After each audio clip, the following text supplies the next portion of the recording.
السلام علیکم ورحمۃ اللہ وبرکاتہ۔ بسم اللہ الرحمن الرحیم۔ رب اشرح لی صدری ویسر لی امری واحلل عقدۃ من لسانی یفقہوا قولی۔ سورۃ البقرہ تفسیر آیا نمبر 283 اینڈ 284۔ اعوذ باللہ من الشیطان الرجیم، بسم اللہ الرحمن الرحیم۔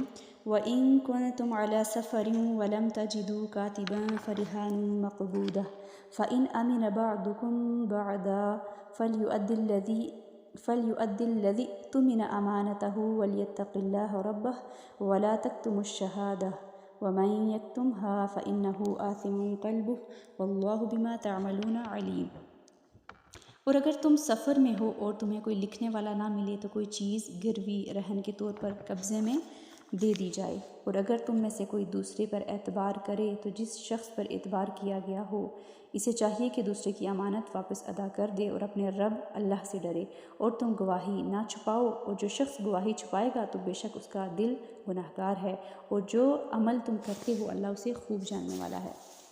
آیا نمبر 283 میں فرمایا، پھر قرض کی بات کہ اگر تم سفر پر ہو اور لکھنے والا نہ ملے اور شک ہو کہ قرض لینے والا واپس نہیں لوٹائے گا تو کیا کرو؟ اس سے بطور ضمانت کوئی چیز لے کر رہن رکھ لو۔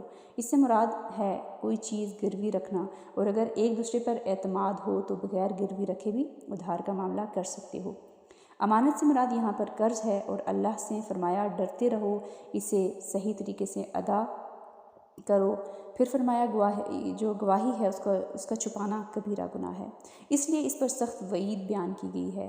آپ صلی اللہ علیہ وسلم نے فرمایا، وہ سب سے بہتر گواہ ہے جو گواہی طلب کرنے سے قبل ہی خود گواہی کے لیے پیش ہو جائے۔ سبحان اللہ۔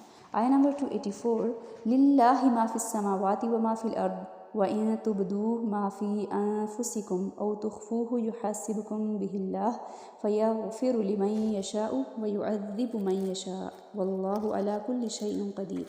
آسمانوں اور زمین میں جو کچھ ہے سب اللہ ہی کا ہے، اور تمہارے دلوں میں جو کچھ ہے خواہ اسے ظاہر کرو یا چھپاؤ اللہ تم سے اس کا حساب لے گا، پھر جسے وہ چاہے گا بخش دے گا اور جسے چاہے گا عذاب دے گا، اور اللہ ہر چیز پر خوب قادر ہے۔ بہت ہی پیاری آیا ہے 284۔ فرمایا، آسمان اور زمین میں جو بھی ہے اللہ ہی کے لیے ہے۔ انسان کے دل میں آنے والے خیالات تم اگر کسی کو بتاؤ یا نہ بتاؤ، تمہارے دل کی باتیں صرف تم ہی کو نہیں معلوم، اللہ کو بھی پتہ ہے، اور اللہ ہر بات کا حساب لے گا۔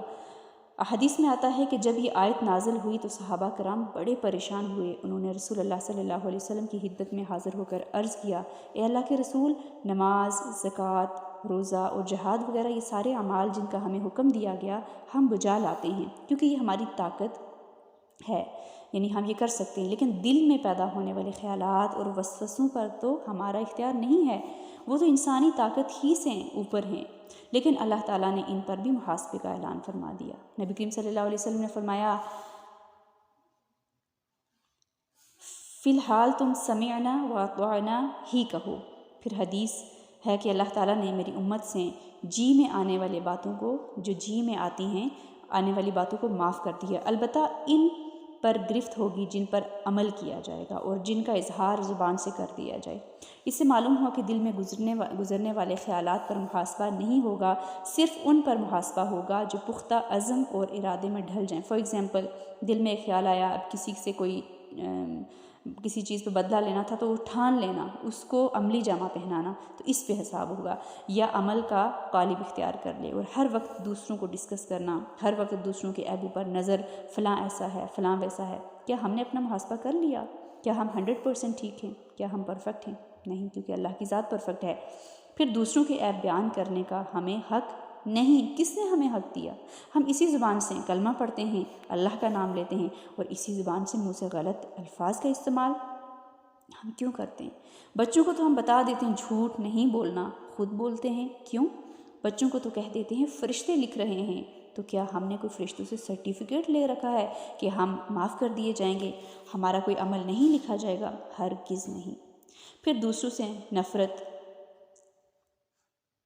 برائیاں، فلاں ایسا ہے، اس نے ایسا کیوں کیا، اس کے بعد سوچئے کہ میں نے کسی کی برائی کر کے مجھے حاصل کیا ہوا، وقتی لذت دوسروں کی ہاں میں ہاں ملا دی، کچھ بھی نہیں ہوا، صرف اپنا اکاؤنٹ خالی کر کے دوسروں کو دوسروں کا بھر دیا، یعنی کہ دوسرے کی میری نظر میں اتنی اہمیت ہے کہ وہ اہمیت میں اس طرح ظاہر کر رہی ہوں کہ میں اس کی برائیاں کر کے، میں اس کی غیبتیں کر کے، میں اپنا اکاؤنٹ خالی کر کے اسے دے رہی ہوں، یہ میں اس کے ساتھ بھلائی کا معاملہ کر رہی ہوں۔ پھر دوسروں سے نفرت انسان سے نہیں، اس کی برائی سے نفرت کرنی چاہیے۔ فرمایا قیامت کے دن اللہ مومن کو تنہائی میں لے جا کر برائیاں دکھائے گا، انسان شرمندہ ہوگا۔ اللہ تعالیٰ فرمائے گا میں نے دنیا میں بھی چھپا کر رکھا تھا، آج بھی پردہ ڈالتا ہوں، بخشتا ہوں، سبحان اللہ۔ پھر خیالات فرمایا دو طرح کے ہیں، ایک وہ جن پر کنٹرول نہیں، مثلاً وسوسہ وہ شیطان ڈالتا ہے، ٹھیک ہے، اور دوسرے خیالات جو آتے ہیں اور ہمارا ارادہ بن جاتے ہیں۔ کسی نے برا کیا تو اس پر عزم کر لینا کہ اس سے زیادہ برا کروں گا، کسی نے اٹھا کے پتھر مارا ہم اینٹ سے جواب دیں گے، یہ نہیں۔ وَإِذَا خَاطَبَهُمُ الْجَاهِلُونَ قَالُوا سَلَامًا، کہ جب تمہارے پاس سے کوئی جاہل گزرے تو اس کو سلام کر کے گزرو، کوئی اینٹ مار رہا ہے پتھر مت مارو، اس کو سلام کر کے گزر جاؤ، اس سے اچھے وے میں بات کرو، خاموش ہو کے گزر جاؤ، کچھ بھی نہیں جاتا کسی کا۔ صبر کریں گے، معاملہ اللہ پہ چھوڑ دیں گے، دعا کریں گے، اللہ تعالیٰ آسانیاں کرے گا، دلوں میں محبتیں ڈالے گا، ایک دن وہ نفرتیں نکل جائیں گی اور پہلے سے زیادہ محبت بڑھ جائے گی انشاءاللہ۔ تو الحمدللہ اللہ تعالیٰ ہم سب کو اس کتاب پہ، اس قرآن پہ عمل کرنے کی توفیق عطا فرمائے، آمین۔ اعوذ باللہ من الشیطان الرجیم وَإِن كُنتُمْ عَلَى سَفَرٍ وَلَمْ تَجِدُوا كَاتِبًا فَرِهَانٌ مَّقْبُوضَةٌ فَإِنْ أَمِنَ بَعْضُكُمْ بَعْضًا فَلْيُؤَدِّ الَّذِي اؤْتُمِنَ أَمَانَتَهُ وَلْيَتَّقِ اللَّهَ رَبَّهُ وَلَا تَكْتُمُوا الشَّهَادَةَ وَمَن يَكْتُمْهَا فَإِنَّهُ آثِمٌ قَلْبُهُ وَاللَّهُ بِمَا تَعْمَلُونَ عَلِيمٌ۔